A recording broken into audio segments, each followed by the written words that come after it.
hari ini. Berjumpa kembali dalam Berita Mataram hari ini. Jumlah berita penting dan menarik lainnya telah kami siapkan untuk Anda dan berikut diantaranya. Diduga hilang kendali karena ngebut di jalan, sebuah truk dam di Lombok Tengah menabrak pemotor hingga tewas.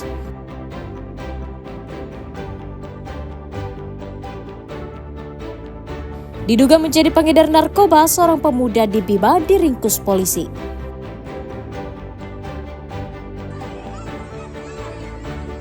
Peringati Hari Santri, ratusan pelajar di Lombok Barat menggelar karnaval Islami dan berziarah ke makam para kiai. Bersama saya Rahayu Japar, inilah Berita Mataram selengkapnya.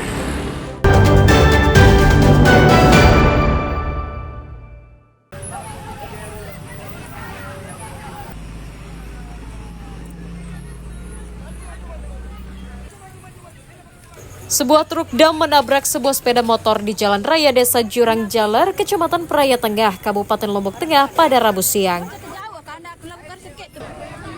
Peristiwa itu bermula saat truk yang dikemudikan pemuda bernama Azhar yang datang dari arah Praia menuju Kopang hendak menyalip kendaraan lain dengan kecepatan tinggi. Karena kurang perhitungan, sang sopir tidak dapat mengendalikan kendaraannya saat melihat pengendara motor yang datang dari arah berlawanan yang juga melaju dengan kecepatan tinggi.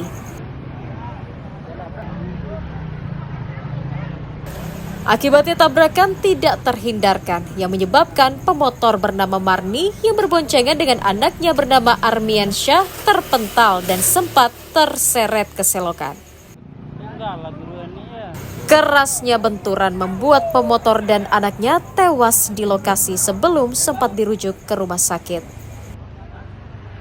Di arah selatan menuju utara, lalu mengambil haluan ke kanan sehingga berpapasan dengan kendaraan R2 yang tidak bisa diindahkan kembali dari kendaraan R6 sehingga menabrak kendaraan R2.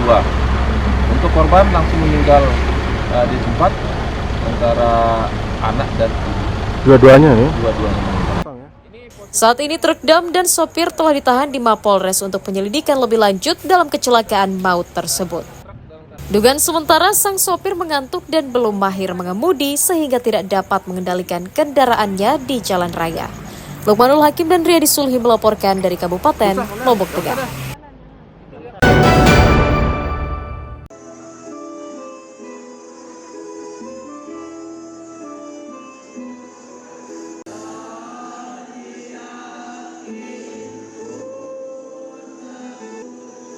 Ratusan pelajar dan santri dari berbagai sekolah dan pondok pesantren menggelar upacara peringatan Hari Santri bersama pemerintah Kota Mataram di halaman kampus Universitas Nahdlatul Ulama pada Rabu pagi.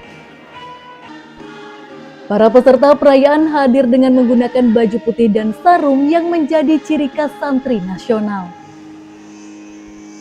Perayaan Hari Santri pada kali ini mengambil tema mengawal Indonesia merdeka menuju perubahan dunia, sebagai upaya menghidupkan kembali jiwa kebangsaan dan patriotisme. Upacara peringatan Hari Santri dirayakan dengan khidmat dilanjutkan dengan ikrar para santri untuk berbakti kepada NKRI. Alhamdulillah ini semua untuk mengenang jasa-jasa para santri yang berjuang menegakkan kemerdekaan negara tercinta kita, negara Indonesia. Di atas darah mereka lah kemudian bangsa ini dibangun dan kita berterima kasih. Dan pada hari ini semua tokoh-tokoh masyarakat, tokoh negara, tokoh agama memberikan apresiasi dalam bentuk peringatan Hari Santri. Peringatan Hari Santri yang digelar pemerintah daerah diapresiasi para pelajar sebagai bentuk penghargaan atas dedikasi para pendahulu yang turut membangun bangsa melalui pendidikan di pesantren. Semoga Hari Santri ini kedepannya makin sukses lagi dan santri-santrinya makin taat kepada kiai-kiai mereka sehingga mereka dapat istilahnya melaksanakan Hari Santri ini dengan penuh hikmat dan bijaksana sehingga mereka dapat merasa senang dengan adanya hari ini. Peringatan Hari Santri diharapkan menjadi momen untuk membangkitkan kembali semangat nasionalisme serta mengawal kemerdekaan dengan membangun peradaban yang baik melalui pesantren. Emi Kusuma dan Riyadi Sulhi melaporkan dari Mataram, Nusa Tenggara Barat.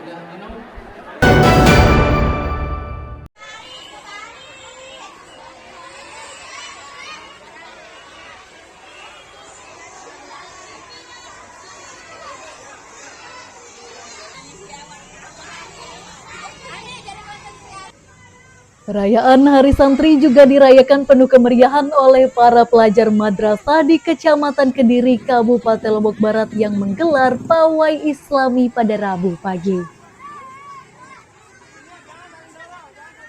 Selain mengenakan atribut khas santri, sebagian mereka juga membawa bendera merah putih dan atribut Islami sebagai bentuk kecintaan pada NKRI dan dunia pesantren yang mengajarkan nilai-nilai keislaman. Usai berpawai, para santri kemudian melakukan ziarah ke makam para kiai dan tokoh agama yang berjasa, mendirikan pesantren dan mendidik tanpa pamrih. Ziarah makam dilakukan sebagai bentuk rasa hormat dan penghargaan terhadap perjuangan para ulama dalam membumikan nilai Islam sebagai landasan kehidupan sosial masyarakat.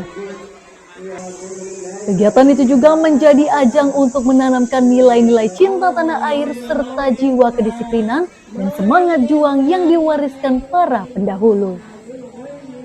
Kita tujukan kepada para santri semuanya untuk selalu mengenang, untuk selalu mendoakan jasa para kiai, jasa para alim ulama, jasa para tuan guru yang ada di seluruh Indonesia yang telah memperjuangkan nyawa harta untuk mempertahankan bangsa Indonesia yang kita cintai ini.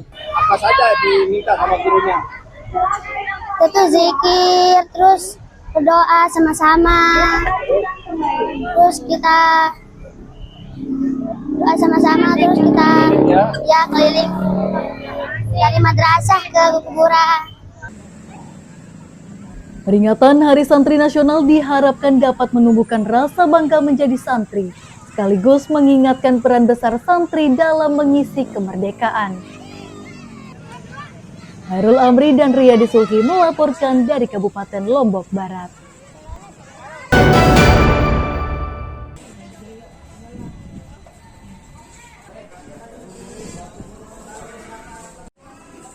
Sejumlah warga di Kabupaten Lombok Barat mengeluhkan ketatnya persyaratan pengajuan jaminan kesehatan melalui program Universal Health Coverage (UHC) yang menjadi program layanan kesehatan gratis bagi warga tidak mampu dari pemerintah daerah.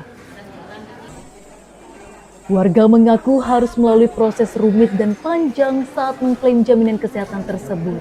Mulai dari melampirkan surat rawat inap hingga harus bolak-balik ke sejumlah instansi untuk meminta rekomendasi.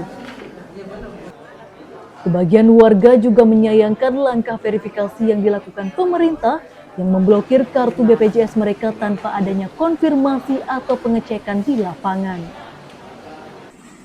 Mereka mengaku masih sangat membutuhkan kartu BPJS tersebut karena tidak mempunyai biaya untuk berobat. Kalau dari kami sebagai masyarakat berharap jaminan kesehatan ini bisa lebih longgar lah, terutama untuk kita yang akan berobat. Karena tentunya penanganan daripada kesehatan masyarakat ini kan juga prosesnya lumayan panjang. Dari kita harus mengontrol, biaya dan lain sebagainya, ya diperlukan sebelum itu. Jangan sampai ketika kita rawat inap atau hanya akan melakukan operasi, baru kita bisa mengcover yang namanya jaminan kesehatan ini. Oke, berarti penting ya untuk punya dulu jaminannya baru berobat ya. Betul, jadi itu yang utama. Jadi ada yang memang yang menjamin benar-benar kita bisa berobat. Menanggapi hal ini, Pemda menegaskan pengetatan jaminan kesehatan dilakukan untuk mencegah kebocoran dan memastikan program itu tepat sasaran dan mencegah kebocoran anggaran. Pak, yang melakukan reaktivasi siapa? Kan dinas sosial yang harus melakukan validasi data. Kan ada yang namanya Desil 1, 2, 3. Desil itu ya? Data Desil ya. Ya, Desil 1 sampai 5 itu kan yang ditanggung. Ya. Gitu.